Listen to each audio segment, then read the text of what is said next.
Welcome to this week's edition of the Double Take. I'm Kathleen Cook here in Jerry Richardson Stadium, where Charlotte failed to secure their first win of the season, falling to Marshall 14-3.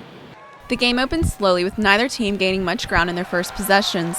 Marshall broke through and Chase Litton found his receiver 37 yards downfield for a touchdown, giving the Herd an early 7-0 lead with 8 minutes remaining in the first quarter. Both teams were unable to put points up for the remainder of the half, and we went to the locker rooms with the score of 7-0. Marshall put up another touchdown on their first drive of the third quarter to create a 14-0 game. Charlotte responded by driving down the field, highlighted by a 42-yard catch from Trent Bostic.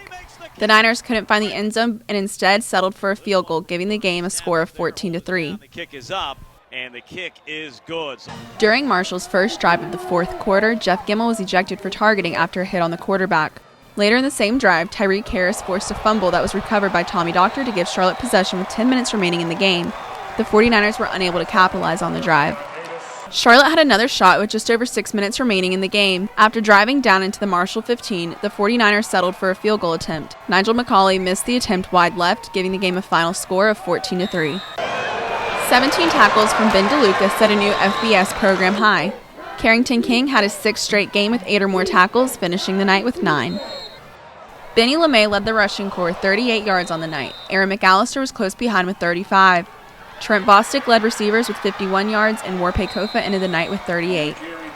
Our guys battled extremely hard, and it's a fine line, and our margin for error is not very big, but I was really proud of the guys tonight. I just saw a lot of fight in them, and especially defensively, to hold that crowd to 14 points.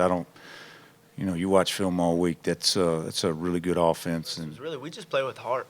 We went out there and we took pride in the logo. We fought for each other. We really fought hard.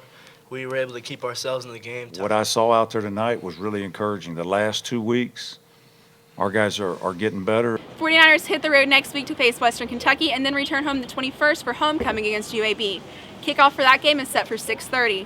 For all of us here at the Niner Times, I'm Kathleen Cook. We'll see you then.